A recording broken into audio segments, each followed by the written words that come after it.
فاتحہ۔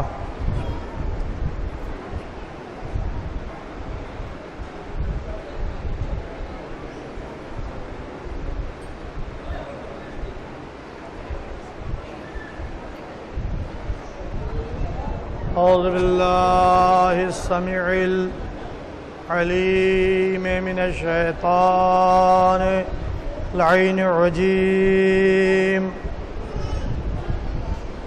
بسم اللہ الرحمن الرحیم۔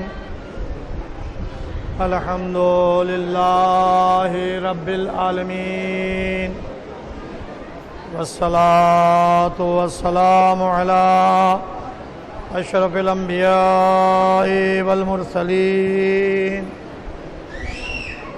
خاتم النبیین ابی القاسم محمد سلام وعلی اہل بیتہ طیبین الطاہرین المعصومین، ولعنۃ اللہ علی اعدائہم اجمعین۔ اما بعد، فقد قال سبحانہ تبارک و تعالی فی قرآن مجید والفرقان الحمید، وهو اصدق الصادقین وقولہ الحق۔ بسم اللہ الرحمن الرحیم۔ انا نحن نزلنا ذکرا وَإِنَّ لَهُ لَحَافِظُونَ۔ صلوات محمد وآل محمد۔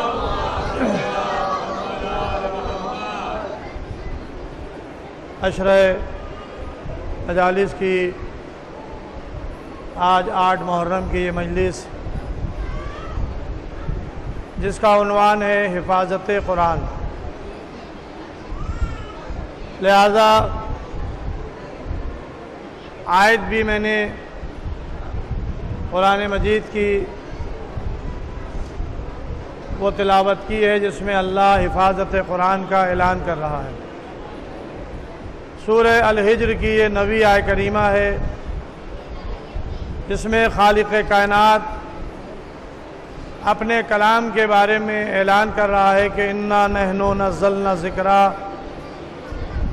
یقیناً ہم نے ذکر کو نازل کیا ہے، وَإِنَّ لَهُ لَحَافِظُونَ، اور بے شک ہم ہی اس کی حفاظت کرنے والے ہیں۔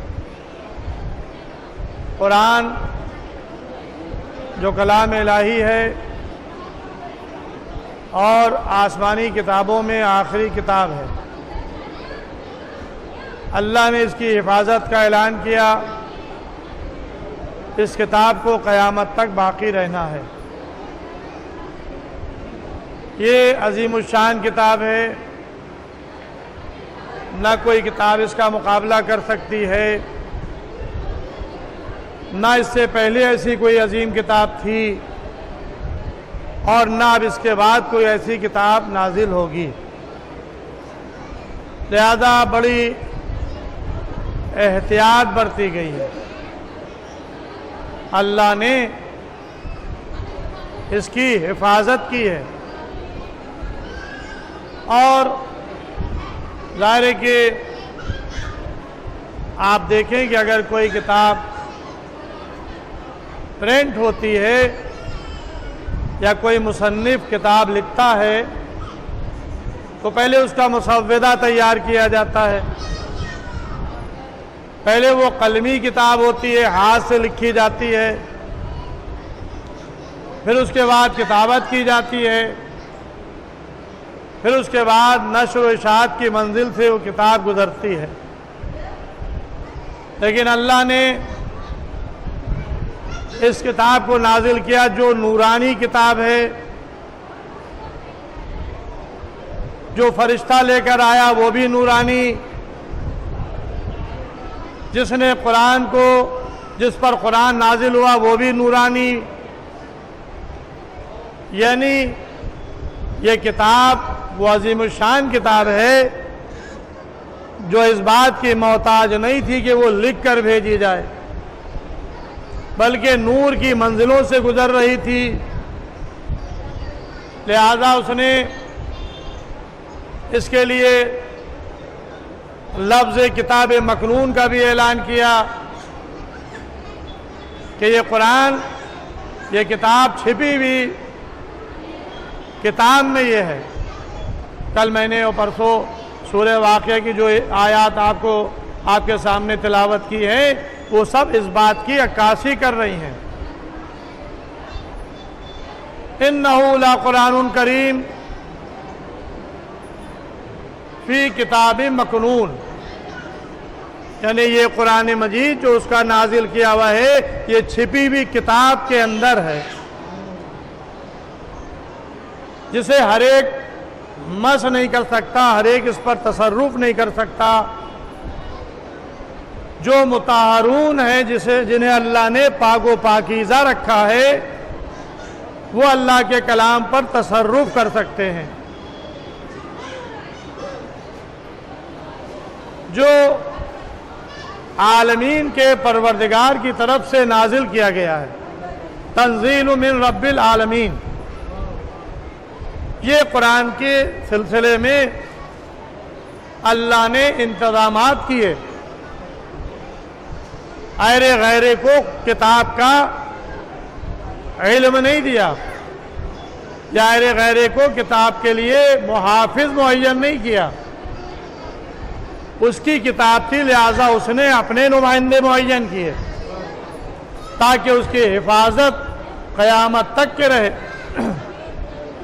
ایک اور آیت آج میں پیش کر رہا ہوں جو ابھی تک میں نے اس عشرے مجالس میں تلاوت نہیں کی تھی۔ قرآن مجید کا 85 نمبر سورہ، 85 نمبر سورہ، سورہ البروج، سورہ البروج کی 22 نمبر آیہ کریمہ، جس کے لیے ارشاد ہو رہا ہے کہ بل ہوا قرآن مجید فی لوح محفوظ، یہ قرآن مجید وہ ہے جو لوح محفوظ میں ہے۔ اب تو یہ تو ہماری خوش قسمتی ہے کہ آج یہ قرآن ہمارے ہاتھوں میں ہے، اور جتنا کثیر الاشاعت قرآن ہے، کوئی دنیا کی کتاب نہیں ہے۔ میں چیلنج سے کہہ رہا ہوں، کوئی کتاب اتنی کثیر الاشاعت کتاب نہیں ہے جتنا کثرت کے ساتھ قرآن مجید کی اشاعت ہوتی ہے، عربی زبان میں بھی، اس کے ترجمے بھی۔ میں خود ایک پبلشر ہوں، اور الحمدللہ کئی قرآن ہمارے ادارے سے پبلش ہو چکے ہیں۔ مولانا فرمان علی صاحب کا ترجمہ کیا ہوا قرآن، علامہ ذیشان حیدر جوادی صاحب کا ترجمہ کیا ہوا قرآن، مولانا فرمان علی صاحب کا ہندی ترجمہ قرآن، مولانا امداد کاظمی صاحب مشہدی قرآن المبین کے نام سے تفسیر متقین، 15 جلدیں تفسیر نمونہ، 9 جلدیں تفسیر نور الثقلین، علامہ جوادی صاحب کا ہندی میں قرآن جو طبعات کی منزلوں میں ہے۔ اتنے قرآن، اتنی تفسیر تو میرے ادارے سے شائع ہو چکی ہے، اور میں خود جتنی کتابیں ہیں قرآن مجید کی اشاعت کثرت کے ساتھ ہوتی ہے، اس لیے کہ سب سے زیادہ پڑھی جانے والی کتاب قرآن مجید ہے۔ اور یہ میں اپنے ادارے کی بات کر رہا تھا، ہندوستان کے سینکڑوں ادارے جو قرآن مجید کی اشاعت کرتے ہیں، ہندوستان کے باہر دوسرے ملکوں میں ایک سے ایک عمدہ ترجمے کے ساتھ رنگین آرٹ پیپر پر قرآن مجید کی طباعت ہو رہی ہے۔ ہمارے ہندوستان میں لکھنؤ کو یہ بھی شرف حاصل ہے کہ یہاں پر سب سے پہلا قرآن پورے ہندوستان میں لکھنؤ کی سرزمین سے ہندی میں شائع ہوا، اور یہ قرآن صرف ترجمہ ہندی میں شائع نہیں ہوا۔ اے بھائی بیٹھ جاؤ، ادھر ادھر نہ ہو۔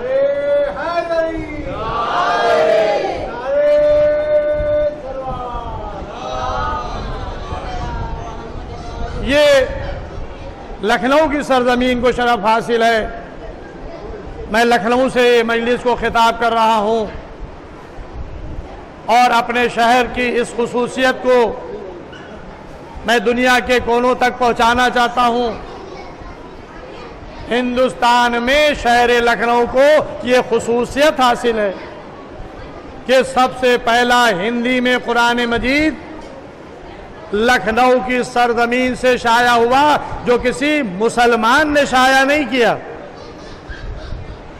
کسی شیعہ نے شائع نہیں کیا، کسی اہل سنت کے ادارے سے نہیں چھپا، بلکہ یہ قرآن سب سے پہلے اہل ہنود نے، جناب اوستھی جی نے اس قرآن کا ترجمہ بھی کیا، اور قرآن عربی قرآن کو ہندی رسم الخط میں بھی لکھا، اور انہوں نے اپنے ادارے سے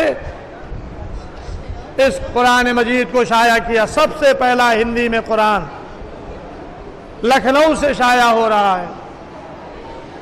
ایک ہندو مذہب رکھنے والا بھائی اسے چاہیے یہ تھا کہ اپنی گیتا کو چھاپتا، اپنے ویدوں کو چھاپتا، اپنے مذہب کی رامائن کو چھاپتا، جو اس کے مذہب میں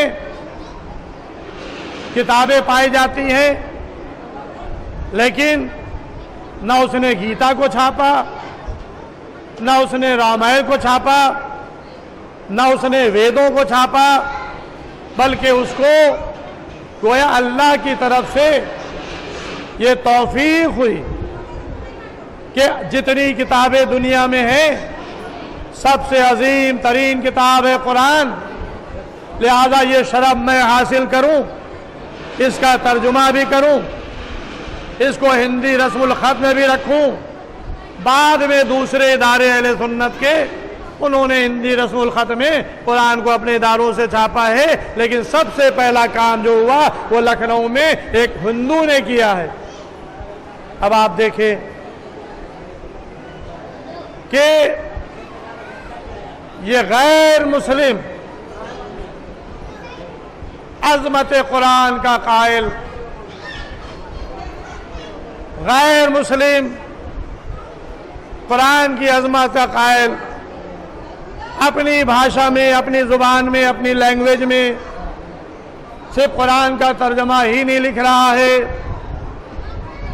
بلکہ عربی میں، عربی رسم الخط میں، عربی کو ہندی رسم الخط میں بھی لکھ رہا ہے، تاکہ جو عربی نہ جانتے ہوں وہ ہندی پڑھ کر کے ہندی میں قرآن کی تلاوت کر سکیں۔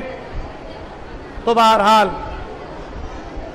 یہ اشاعت کے ذریعے قرآن ہر فرد کے ہاتھوں میں ہے، اس کتاب کو چھپایا نہیں گیا، اس کتاب کو مخصوص لوگوں تک کے محفوظ نہیں رکھا، ورنہ دوسرے مذاہب میں جا کے دیکھیں کہ مخصوص افراد اس کتاب کو پڑھتے ہیں، اپنی قوموں تک، اپنی قوم تک اپنی مذہبی کتابوں کو پیش نہیں کرتے، لیکن یہ اللہ کی کتاب قرآن ہے جو انسانوں کی ہدایت کے لیے نازل ہوا، جو دنیا کی ہر زبان میں چھپ رہا ہے، لیکن اس کی اوریجنلٹی جو ہے وہ قائم ہے، اس کی اصل قائم ہے، اس لیے کہ قرآن عربی میں نازل ہوا تھا، آج بھی وہ عربی قرآن موجود ہے، جس کا دل چاہے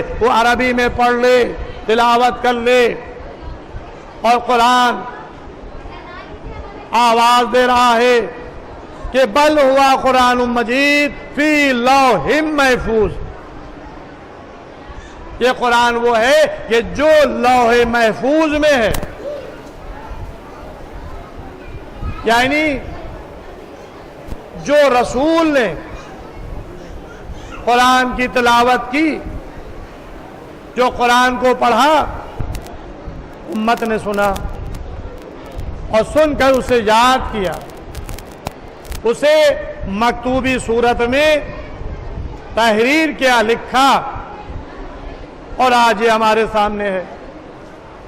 لیکن اس قرآن کی حفاظت آل محمد نے کی، اور سب سے پہلا کام، سب سے پہلا ورک جو قرآن پہ ہوا وہ کسی غیر نے نہیں کیا بلکہ معصوم امام نے کیا۔ ہمارے پہلے امام علی ابن ابی طالب علیہ السلام،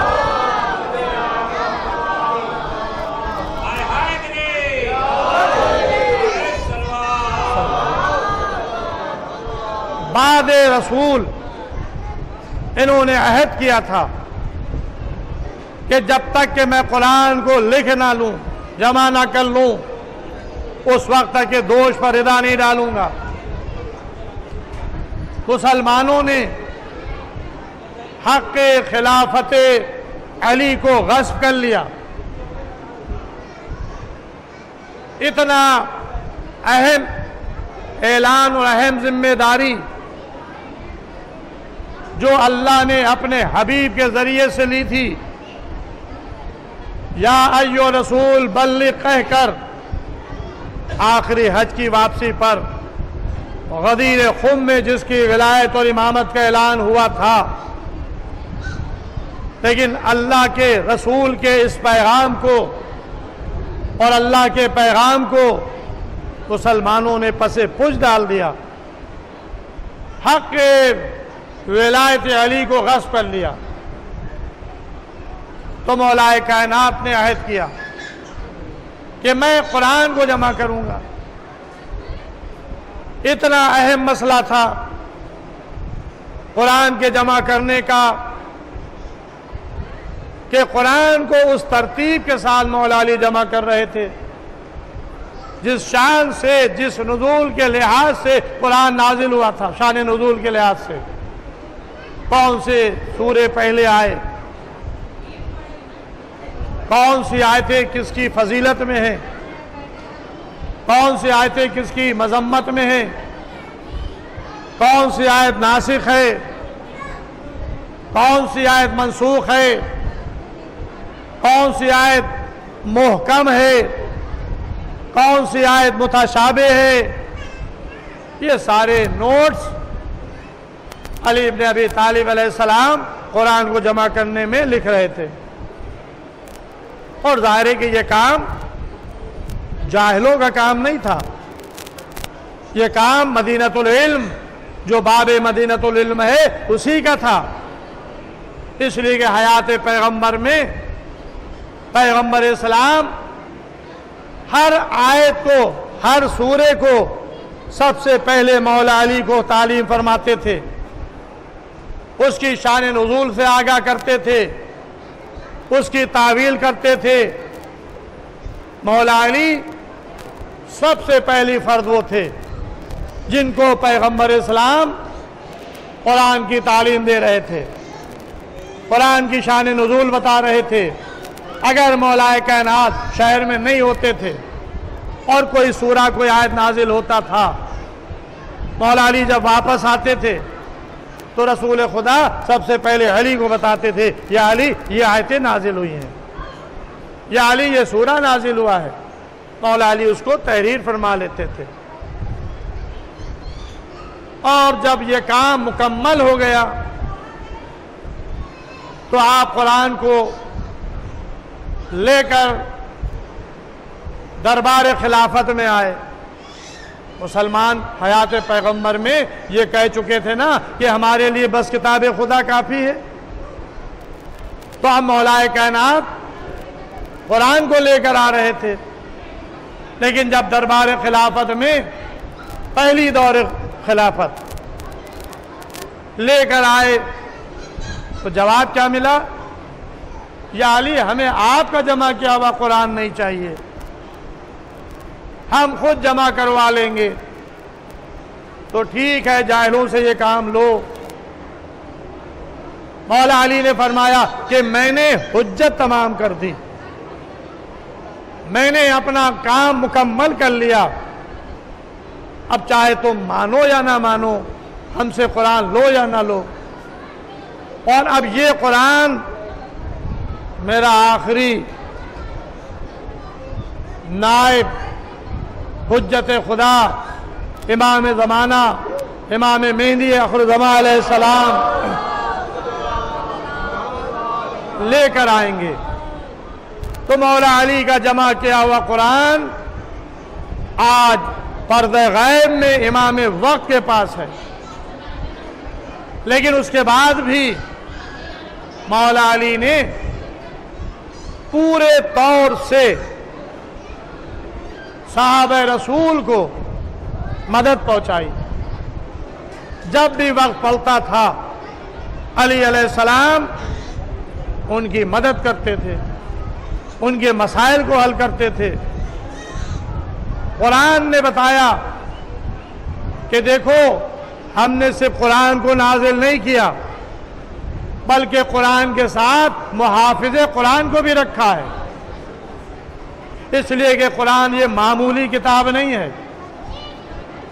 اس کے لیے قرآن اعلان کر رہا ہے لا رطب ولا یابس الا فی کتاب مبین، نہیں ہے کوئی خشک، نہیں ہے کوئی تر جو اس روشن کتاب میں نہ ہو۔ تو کائنات کا ہر علم قرآن مجید میں ہے، تو کیا کتاب بغیر معلم کتاب کے کافی ہوتی ہے؟ مجھے کوئی بتا دے، اگر کتاب بغیر معلم کتاب کے کتاب کافی ہو تو یہ بڑے بڑے پروفیسر، یہ بڑے بڑے استاد، یہ بڑے بڑے کتابیں پڑھانے والے کیوں معین کیے جاتے ہیں؟ یہ ہزاروں لاکھوں کے تنخواہیں سیلری کیوں دی جاتی ہے؟ چاہے چھوٹا اسکول ہو، چاہے بڑا اسکول ہو، چاہے چھوٹا مدرسہ ہو، چاہے بڑا مدرسہ ہو، بھائی کتابیں ہی تو پڑھائی جاتی ہیں۔ طالب علم کو کتاب دے دی جائے اور طالب علم خود سے کتاب پڑھ لے، کیا ضرورت ہے کہ معلم کو بلایا جائے؟ کیا ضرورت ہے کہ معلم کو معین کیا جائے اور لاکھوں روپیہ معلم کے اوپر خرچ کیا جائے؟ تو اہل دانش یہی جواب دیں گے، دیکھو بغیر معلم کے کتاب سمجھ میں نہیں آئے گی، جب تک کہ معلم کتاب کو سمجھائے نہیں، کتاب کو پڑھائے نہیں۔ اور عزیزوں، پیغمبر کا بھی یہی کام تھا۔ قرآن نے جسے بیان کیا، میں نے ابتدائی مجلس میں عرض کیا تھا سورہ جمعہ کے حوالے سے، کہ جب اللہ نے پیغمبر کی بعثت کا ذکر کیا تو اس میں یہی ارشاد فرمایا کہ هو الذی بعث فی الامیین، وہ اللہ وہ ہے جس نے امیین میں ایک رسول مبعوث کیا، یتلو علیہم آیات ہی، جو تم پر آیات الہی کی تلاوت کرتا ہے، وَيُزَكِّيهِمْ، اور تمہارے نفسوں کو پاک کرتا ہے، وَيُعَلِّمُهُمُ الْكِتَابَ وَالْحِكْمَةَ، اور تمہیں کتاب اور حکمت کی تعلیم دیتا ہے۔ یعنی صرف نبی آخر الزمان کا کام آیات الہی کی تلاوت کرنا نہیں تھا، آیات الہی کی تلاوت بھی، تزکیہ نفس بھی، اور کتاب اور حکمت کی تعلیم بھی۔ کتاب کو پڑھنا الگ ہے اور کتاب اور حکمت کی تعلیم دینا الگ۔ قرآن میں ہر خوش و تر ہے، سارے علوم قرآن میں ہیں، بلکہ ایک جملہ یوں کہوں کہ جتنے علوم ابھی تک کے ایجاد ہو چکے ہیں اور جتنے علوم قیامت تک کے سامنے آئیں گے، سب کا منبع، سب کا سورس قرآن مجید ہے۔ ہر علم قرآن مجید میں ہے، سائنس قرآن میں ہے، تاریخ قرآن میں ہے، جغرافیہ قرآن میں ہے، فلسفہ قرآن میں ہے، احکامات قرآن میں ہے، سیرت قرآن میں ہے، حلال و حرام قرآن میں ہے، نبیوں کا تذکرہ قرآن میں ہے، بادشاہوں کا تذکرہ قرآن میں ہے، جنت کا تذکرہ قرآن میں ہے، جہنم کا تذکرہ قرآن میں ہے، ازل سے لے کے ابد تک تمام ذکر قرآن میں ہے۔ اور آپ کہیں یہ قرآن فیک ہے، یہ قرآن اللہ کا کلام نہیں ہے، تو بھائی فیک تو آپ خود ہے، اپنی اصلاح کریں۔ قرآن فیک نہیں ہے، قرآن کلام الہی ہے، قرآن اللہ کا کلام ہے۔ قرآن کے برابر کوئی کتاب ہو تو لاؤ، قرآن کے برابر کوئی کتاب ہو کسی مذہب کی ہو تو لا کے پیش کرو۔ ارے بھائی قرآن کے جیسا ایک سورہ نہیں لا سکتے ہو تو کتاب جانے دو۔ تو اب اس عظیم الشان کتاب کو کیا اللہ امت کے حوالے یوں ہی کر دیتا کہ یہ لو رسول آئے ہیں، ادھر سے کتاب لی، امت کو دے دی، لو بھائی یہ کتاب ملی ہے، ہم تمہارے حوالے کر رہے ہیں؟ تو اگر رسول ایسا کرتے تو ایسا ہی ہوتا جیسے آسمانی کتابوں کے ساتھ ہو چکا تھا۔ نہ آج توریت صحیح ہے، نہ انجیل صحیح ہے، نہ زبور ہے، ان کے ماننے والوں نے مٹا دیا۔ لیکن قرآن آج اپنی صحیح حالت پر اس لیے باقی ہے کیونکہ وارث قرآن موجود ہے۔ جس چیز کا وارث ہوتا ہے وہ چیز مٹتی نہیں ہے، اسے بنا کر رکھا جاتا ہے۔ بڑے بڑے محل بنے، مسمار ہو گئے، ان کا نام و نشان بھی نہیں ہے، کھنڈروں میں تبدیل ہو گئے۔ کیوں؟ اس لیے ان کا وارث نہیں رہا۔ اگر وارث ہوتا تو وہ مکان محفوظ رہتے۔ مکان کا منہدم ہو جانا، مکان کا مٹ جانا، مکان کا نام و نشان باقی نہ رہنا اس بات کی علامت ہے کہ وارث نہیں ہے۔ اور اگر کوئی مکان باقی رہے تو اس کا مطلب یہ ہے کہ وارث ہے۔ اللہ کے لیے کوئی گھر نہیں ہے۔ ابراہیم نے گھر بنایا، نام رکھا بیت اللہ، تو جب اللہ رہنے کے قابل نہیں ہے، جسم و جسمانیات سے مبرہ ہے، تو پھر اللہ کے لیے گھر کیسا؟ یہ بیت اللہ کیسا اللہ کا گھر؟ اللہ نے بتایا کہ دیکھو یہ گھر بنا تو میرے حکم سے بنا۔ ابراہیم و اسماعیل پہلے بنانے والے نہیں ہیں، یہ آدم کے وقت سے گھر تھا۔ اس کی بنیادوں کو پھر سے بلند کیا ابراہیم و اسماعیل نے، اس لیے کیا کہ اس گھر میں کوئی آنے والا تھا، اس گھر میں کوئی آنے والا تھا جو اللہ کا نمائندہ، اللہ کی طرف سے حجت خدا، بلکہ یوں کہا جائے کہ اس گھر میں وہ آنے والا تھا کہ جس کا لقب وجہ اللہ، جس کا لقب عین اللہ، جس کا لقب ید اللہ، یعنی اگر اس کا چہرہ دیکھو تو وجہ اللہ ہوگا، اللہ کا چہرہ۔ اگر اس کے ہاتھوں کو دیکھو تو اس کے ہاتھ ید اللہ ہوں گے، اگر اس کی آنکھوں کو دیکھو تو اس کی آنکھیں عین اللہ ہوں گی، اگر اس کی زبان کو دیکھو تو اس کی زبان لسان اللہ ہوگی۔ یہ اللہ نہیں ہوگا، اللہ کا بندہ ہوگا۔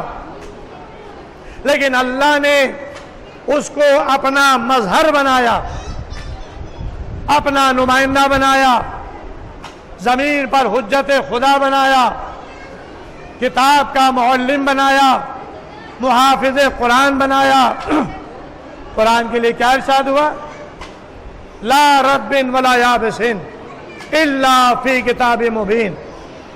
نہیں ہے کوئی خشک، نہیں ہے کوئی تر جو اس روشن کتاب میں نہ ہو۔ تو اب قرآن کے ساتھ امام ہے، تو آئیے قرآن سے پوچھیں، اے پروردگار، اے اللہ، تو نے اپنی کتاب میں اپنی کتاب کے لیے کہا کہ لا رب ولا یابس الا فی کتاب مبین، نہیں ہے کوئی خشک، نہیں ہے کوئی تر جو اس روشن کتاب میں نہ ہو۔ تو اب ذرا اس کا تعارف بھی کرا دے جو اس کتاب کا معلم ہے، جو اس کتاب کو سمجھانے والا ہے۔ تو قرآن بڑھ کر آواز دے گا، سورہ یاسین کی 12ویں آیت پکار کر آواز دے گی کہ وَكُلَّ شَيْءٍ أَحْصَيْنَاهُ فِي إِمَامٍ مُبِينٍ، ہم نے ہر شے کا احاطہ روشن پیشوا میں کر دیا ہے۔ صلوات محمد وعلیہ۔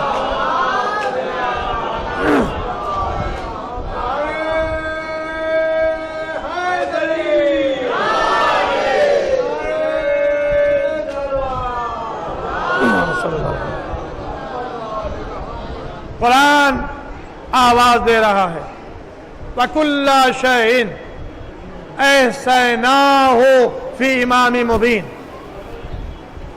اس کے لیے کیا لفظ آیا؟ امام مبین۔ وہ کتاب مبین ہے جو کلام الہی ہے، یہ معلم قرآن ہے جو امام مبین ہے۔ اب امام مبین کون ہے؟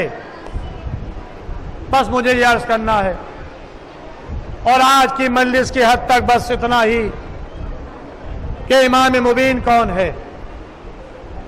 کل انشاءاللہ ایک اور آیت کی تلاوت ہوگی اور اس پر گفتگو ہوگی۔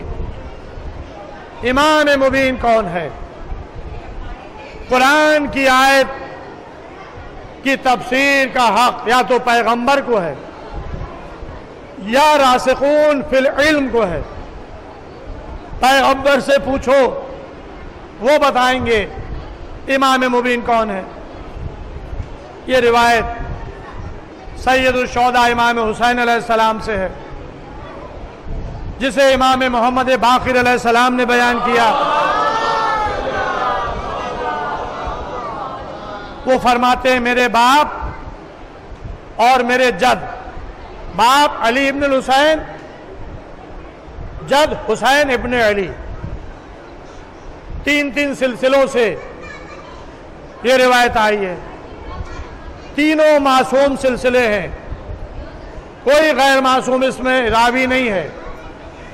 امام باقر 5ویں امام، ان کے پدر بزرگوار علی ابن الحسین زین العابدین، ان کے جد حضرت امام حسین علیہ السلام، تینوں معصوم سلسلوں سے روایت۔ امام حسین فرماتے ہیں جب یہ آیت نازل ہوئی تو میرے جد سے بعض صحابہ نے پوچھا کیا امام مبین سے مراد توریت ہے؟ میرے نانا نے کہا نہیں۔ پھر پوچھا گیا کیا امام مبین سے مراد انجیل ہے؟ میرے نانا نے کہا نہیں۔ پھر پوچھا گیا کیا امام مبین سے مراد زبور ہے؟ میرے نانا نے کہا نہیں۔ پھر چوتھی مرتبہ پوچھا گیا کہ امام مبین سے مراد قرآن ہے؟ رسول خدا نے کہا نہیں۔ اتنی دیر میں مولا کائنات علی ابن ابی طالب علیہ السلام مسجد میں تشریف لا رہے، پیغمبر نے علی کا رخ کیا، فرمایا علی امام مبین ہے جس میں اللہ نے کائنات کی چیزوں کے احاطہ کر دیا۔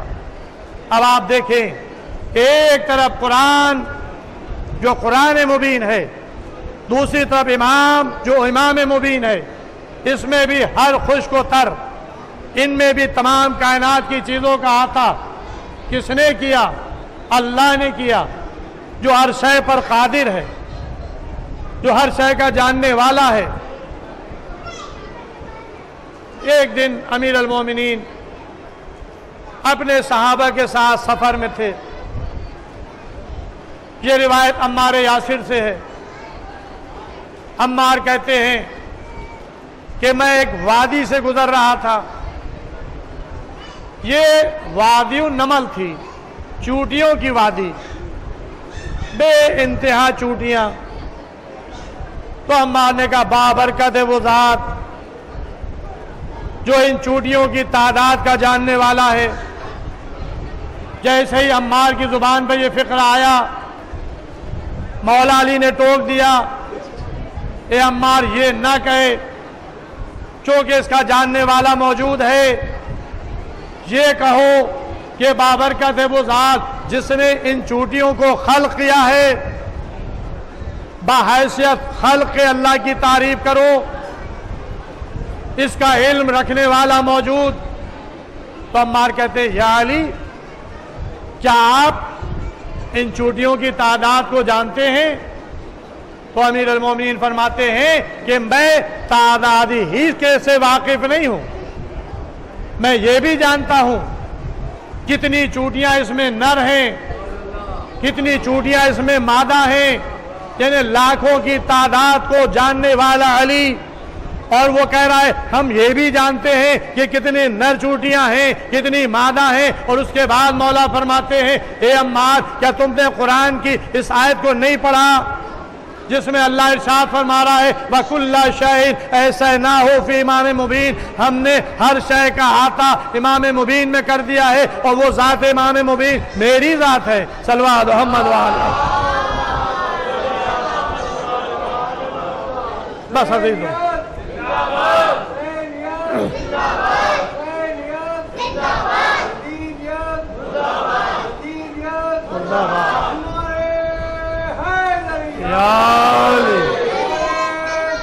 اللہم صلی اللہ محمد وعلیہ۔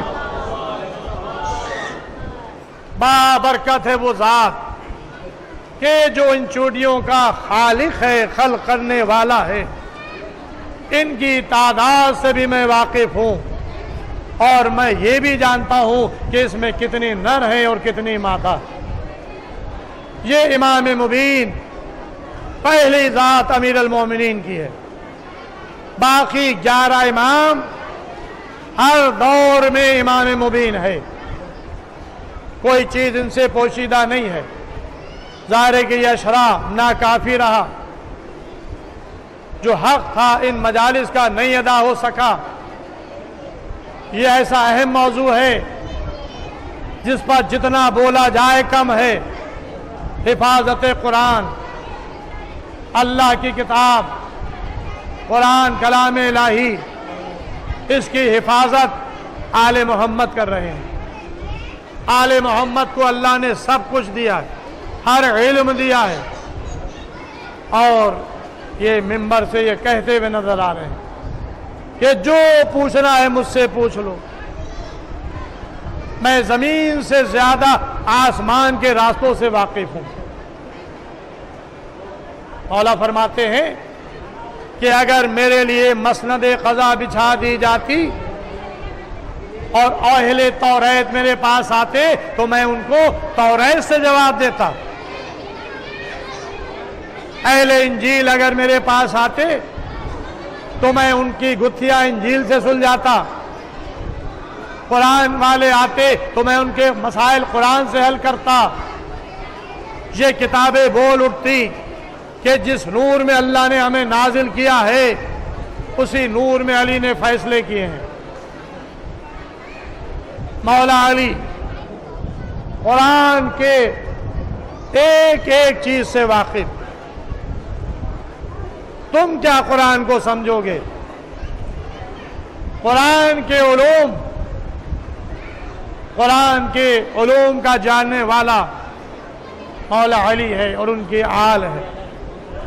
یہ اہل بیت ہیں کہ جو قرآن کے ساتھ ہیں، قرآن ان کے ساتھ ہے، یہ قرآن کے ساتھ ہے، قرآن ان سے جدا نہیں ہوگا یہاں تک کہ یہ حوض کوثر پر وارد ہوں۔ عزیزوں، یہ ہمارے ہاتھوں میں جو قرآن ہے یہ خاموش قرآن ہے، قرآن صامت ہے، اور علی یہ بولتا ہوا قرآن ہے، قرآن ناطق ہے۔ یہ جملے میرے جملے نہیں ہیں، یہ جملے خود امیر المومنین کی زبان مبارک پہ آئے۔ جب جنگ صفین ہو رہی تھی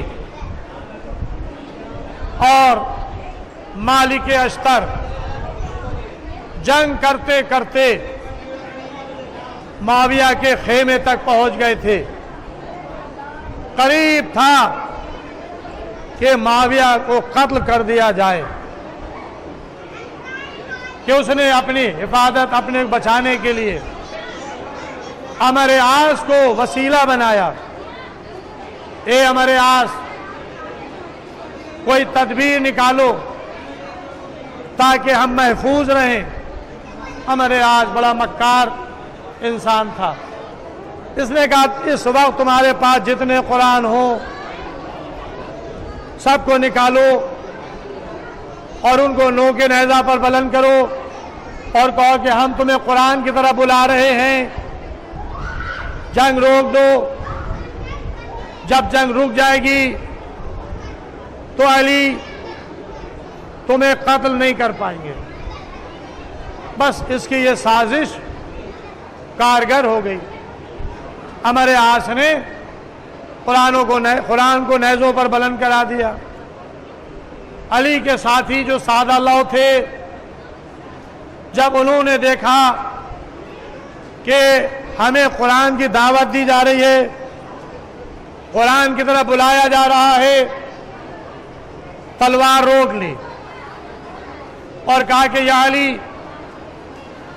مالک اشتر کو بلا لیں۔ قریب تھا کہ مالک اشتر معاویہ کے خیمے تک پہنچ کر قتل کر دیتے کہ علی والوں نے تلواریں نکال لی مولا علی کے سامنے۔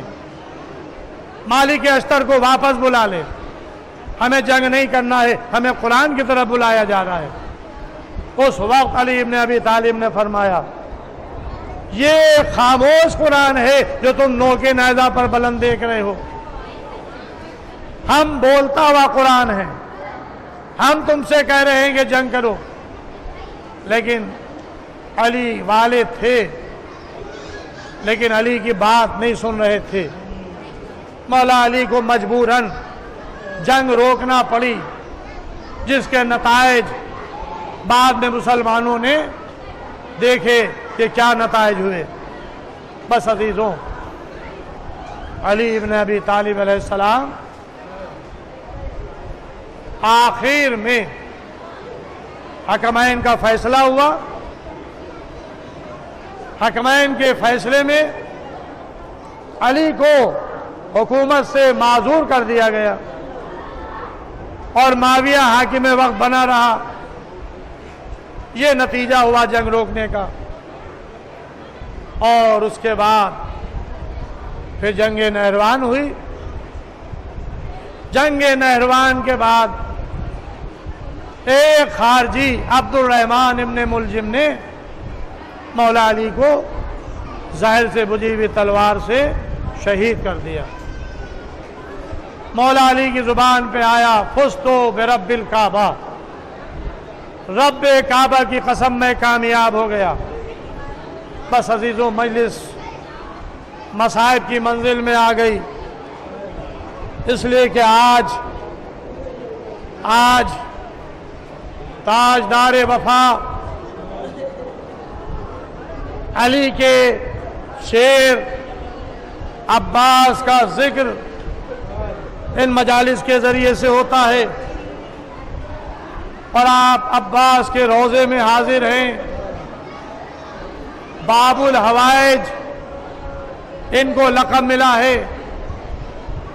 حسین مرکز دعا، عباس باب الحوائج، باب المراد۔ ان کے ذریعے سے حسین تک پہنچو تاکہ تمہاری دعائیں مستجاب ہوں۔ ہاں اے باب الحوائج، ہم آپ کی بارگاہ میں حاضر ہیں، آپ کے مسائل پڑھنے جا رہے ہیں، آپ کی بارگاہ میں دعا گو ہیں۔ آپ کے عزادار جو فرش عزا پر بیٹھے ہوئے ہیں، جو اپنی حاجتیں لے کر آئے ہیں، ان کی حاجتوں کو آپ کے ذریعے سے بارگاہ الہی میں پورا کرنے کی دعا کر رہے ہیں۔ مولا ان کی حاجتیں پوری ہوں، دنیا سے ظلم کا خاتمہ ہو۔ مولا یہ کرونا بیماری نیست و نابود ہو، جس طرح سے عزاداری آپ کی ہوتی تھی اس طرح سے عزاداری ہو۔ مولا ہم بڑے غمگین ہیں، آپ کی اذا نہیں ہو پا رہی ہے، اے مولا جلوس پر پابندی ہے، مجلسوں پر پابندی ہے کہ زیادہ تعداد نہ ہو۔ غفران معاف کی مجلس جو لکھنؤ میں ہوتی تھی، آغا باقر کے امامباڑے میں جو مجلس شان و شوکت سے ہوتی تھی، مجمع پر پابندی ہے کہ لوگ اپنے گھروں سے نہ جائیں۔ مولا آئندہ سال پھر ایسا نہ ہو، جس طرح سے عزاداری ہوتی تھی اسی شان و شوکت کے ساتھ ہو۔ اے باب المراد، اے باب الحوائج، ہم آپ کی بارگاہ میں یہ دعا کر رہے ہیں۔ عزیزوں، تمنا علی، عباس تمنا علی کا نام ہے۔ مولا عباس تمنا علی جناب ام البنین کے ساتھ عقد کیا۔ پادر ابو الفضل عباس علی کے گھر میں آئیں، حسنین کو جمع کیا، جناب ام کلثوم جناب زینب کو بلایا، چاروں طرف طواف کیا۔ اے بچوں، میں تمہارے گھر میں آئی ہوں، دیکھو میں تمہاری خادمہ بن کے آئی ہوں، میں تمہاری خدمت کرنے کے لیے آئی ہوں، میں تمہاری کنیز بن کے آئی ہوں، مجھے ماں نہ سمجھنا۔ اے عزیزوں، آپ غور کریں کہ جس کی ماں کا انداز یہ ہو، اس کی گود میں پروان چڑھنے والا بچہ پھر وہ کیسا ہوگا۔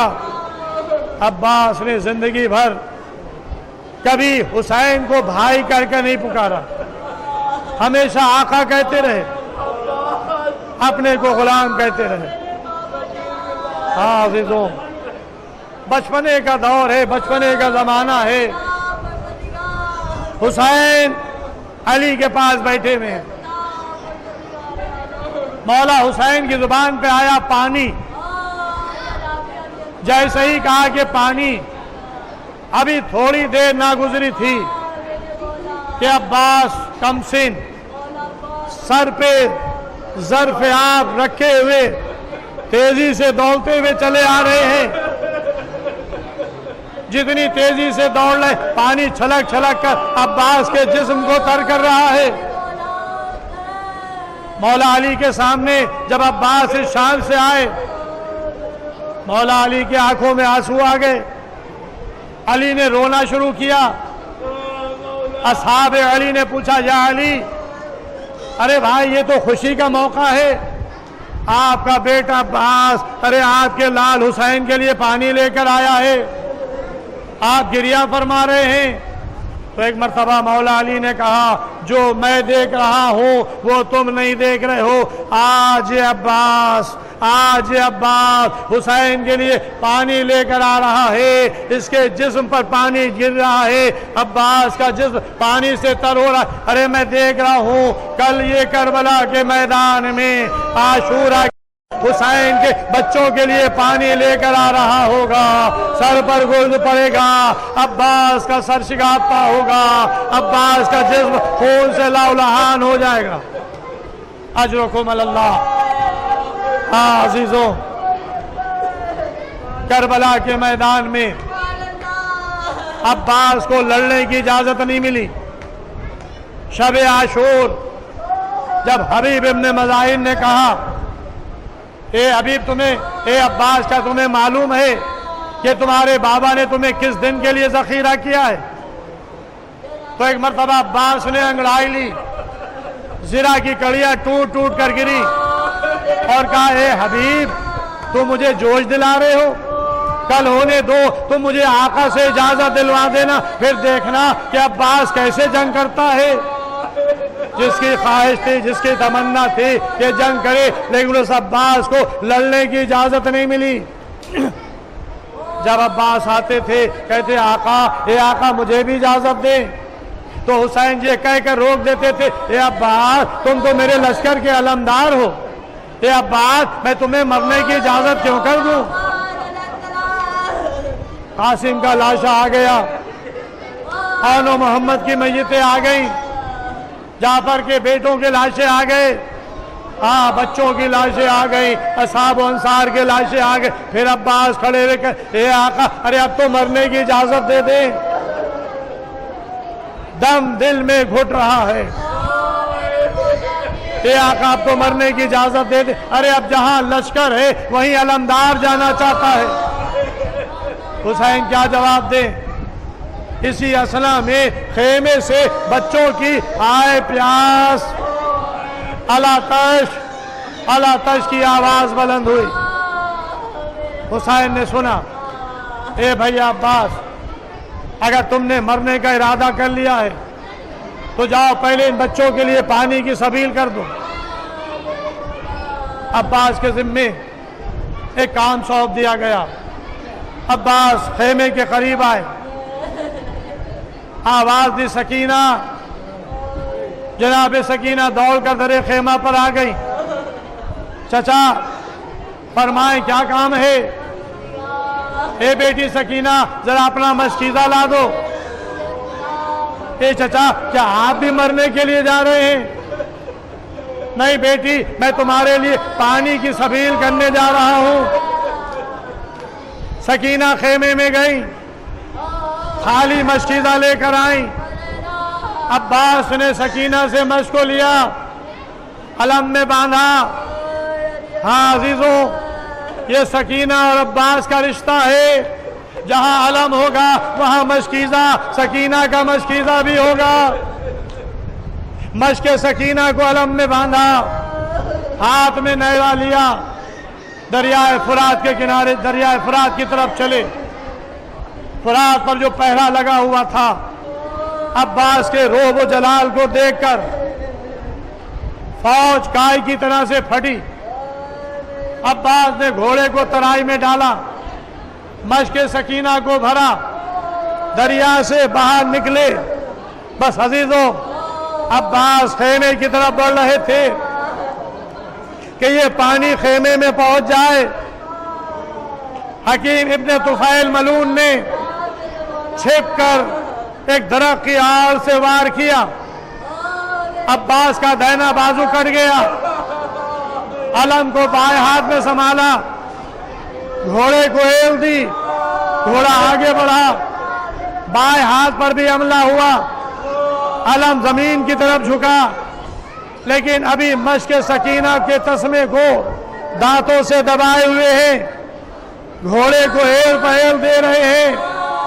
فارمولا کہتا ہے جب میں نے یہ منظر دیکھا کہ عباس کا دائنا ہاتھ کٹ چکا ہے، بایاں ہاتھ کٹ چکا ہے، علم زمین پر گر چکا ہے، پھر بھی عباس بڑھ رہے، بس میں سمجھ گیا کہ عباس پانی خیمے تک پہنچانا چاہتے ہیں۔ ارے تیر چلے کمان میں جوڑا، مشک سکینہ کو نشانہ لگایا، ادھر تیر چلا، مشکیزہ چھدا، پانی بہا، عباس کی آس ٹوٹ گئی۔ اجرکم اللہ، عباس کی آس ٹوٹ گئی، پانی بہ گیا، عباس نے اپنا روح مقتل کی طرف پھر کر لیا۔ تیر آ رہے تھے، تیروں کا میں برس رہا تھا، ایک تیر آیا عباس کی آنکھ میں لگا، وہ عباس کی آنکھ، ارے جس کے دونوں ہاتھ کٹ چکے ہوں، سر کو جھکایا، تیر کو دونوں زانوں کے درمیان دبایا، چاہتے تھے کہ جھٹکا دے کے تیر کو نکال دے۔ ایک ملعون نے ایسا گول سر پہ مارا تو سر شگافتہ ہو گیا۔ عباس سے گھوڑے پر سنبھلا نہ گیا، گھوڑے سے زمین کی طرف آئے، آواز دی یا آقا ہو ادرکنی، اے آقا مدد کے لیے آئیے۔ حسین نے عباس کی آواز کو سنا، کمر کو تھام لیا، عباس کی طرف گھوڑے کو دوڑایا، لاش عباس پہ پہنچے، سر زانوں پر لے لیا۔ ایک مرتبہ عباس کہتے آقا، اے آقا میری ایک وصیت ہے، وہ وصیت یہ ہے کہ میری لاش خیمے میں نہ لے جائیے، مجھے سکینہ سے شرم آتی ہے، پانی کا وعدہ کر کے آیا تھا، پانی خیمے تک پہنچا نہ سکا۔